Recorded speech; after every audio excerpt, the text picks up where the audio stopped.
Good morning. പണ്ടൊരു പാട്ടുണ്ട്, മഴ പെയ്യുമ്പോൾ നമ്മുടെ കുഞ്ഞുങ്ങൾ എങ്ങനെയാടി. കേട്ടിട്ടുണ്ടോ? മഴ പെയ്യുമ്പോൾ ചോരാതെ കിടക്കാൻ ഒരു വീടുള്ള ആൾക്ക് മഴ കാണുമ്പോൾ കവിത വരും, കഥ വരും. ഇതൊന്നും ഇല്ലാത്തവർക്ക് സങ്കടം വരും. ഓല മേഞ്ഞ പുല്ല് മേഞ്ഞ വീടുകളൊക്കെ നിങ്ങൾ കണ്ടിട്ടുണ്ടാവും, കിടന്നിട്ടുണ്ടോ? ഇല്ലല്ലേ? എൻ്റെയൊക്കെ കുട്ടിക്കാലത്ത് പച്ചക്കട്ടയിൽ കെട്ടിയ പുല്ലുമേഞ്ഞ വീടായിരുന്നു. രാത്രി പെരുമഴ ആർത്തു പെയ്യുമ്പോൾ അമ്മ തോട്ടത്തിലേക്ക് ഇറങ്ങിയിട്ട് വാഴയില മുറിച്ചുകൊണ്ട് വരും.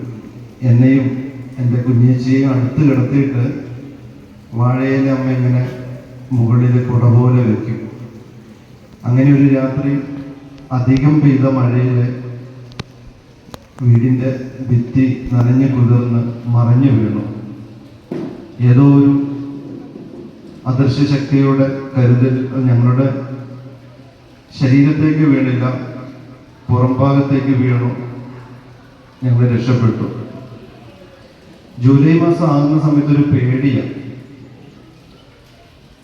ഇതുപോലെ ഒരു ജൂലൈ മാസത്തിൽ മേപ്പാടി ഉരുൾപൊട്ടിയ ആ നാട്ടിലൂടെ ഒരു ദിവസം രാവിലെ മുതൽ രാത്രി വരെ ക്യാമറയും തൂക്കി ഞാനും എൻ്റെ മോളും നടന്നു. അന്ന് ഞങ്ങളോട് മിണ്ടി പറഞ്ഞവരും ചിരിച്ചവരും കഞ്ഞി കുടിക്കാൻ ക്ഷണിച്ചവരും ചായ കുടിക്കാൻ ക്ഷണിച്ചവരൊക്കെ അതിൽ 99% പേര് ആ ഉരുളിൽ ഒലിച്ചുപോയി. പിന്നെ ബന്ധുക്കളൊക്കെ പറഞ്ഞപ്പോൾ ഞങ്ങൾ ആ വീഡിയോസും കാര്യങ്ങളൊക്കെ അയച്ചു കൊടുത്തു. വയനാട്ടിൽ എനിക്ക് ഏറ്റവും ഇഷ്ടപ്പെട്ട സ്ഥലം മേപ്പാടിയാണ്. സ്വർഗത്തിൽ നിന്ന് മേഘങ്ങളിങ്ങനെ മഴയായി പെയ്തിറങ്ങുന്നത് കാണാം. 10ാം ക്ലാസ് കഴിഞ്ഞ സമയത്ത്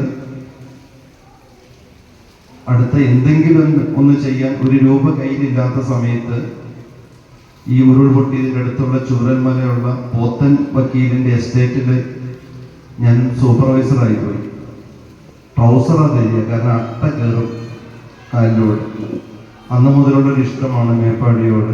മേപ്പാടിയുടെ ഒരുപാട് ഉയരങ്ങളിൽ ഒരു ഹേർട്ട് ലേക്ക് ഉണ്ട്, അവിടെയൊക്കെ പോയിട്ടുണ്ട്.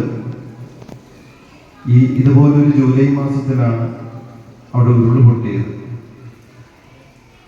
പ്രകൃതി സുന്ദരിയാണ്, പക്ഷെ ചിലപ്പോൾ നമ്മുടെ പ്രവർത്തനങ്ങൾ കൊണ്ടോ മണ്ണടിക്കുന്നതുകൊണ്ടോ കോറി നടത്തുന്നതുകൊണ്ടോ സംഹാരതാണ്ഡവമാണ്.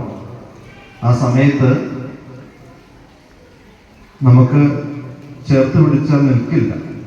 ആ സമയത്ത് നമ്മുടെ സർക്കാർ നമ്മളെ സംരക്ഷിക്കാൻ ഡിസാസ്റ്റർ മാനേജ്മെന്റ് ഒരു ടീം വയനാട് ജില്ലയിൽ ഒരുക്കിയിട്ടുണ്ട്.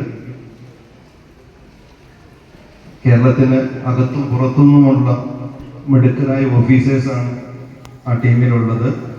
അവർ ക്യാമ്പ് ചെയ്യുന്നത് മീനങ്ങാടിയാണ്.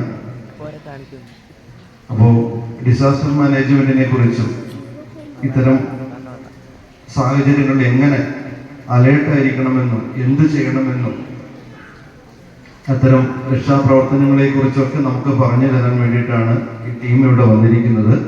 അതിൻ്റെ ഓഫീസേഴ്സിനെയും സ്റ്റാഫിനെയും എല്ലാവരെയും സുൽത്താൻ ബത്തേരി WMO സ്കൂളിലേക്ക് ഏറ്റവും സ്നേഹം നിറഞ്ഞ ഭാഷയിൽ ഹൃദയത്തോട് ചേർത്ത് വെച്ച് സ്വാഗതം ചെയ്യുകയാണ്. Welcome sir.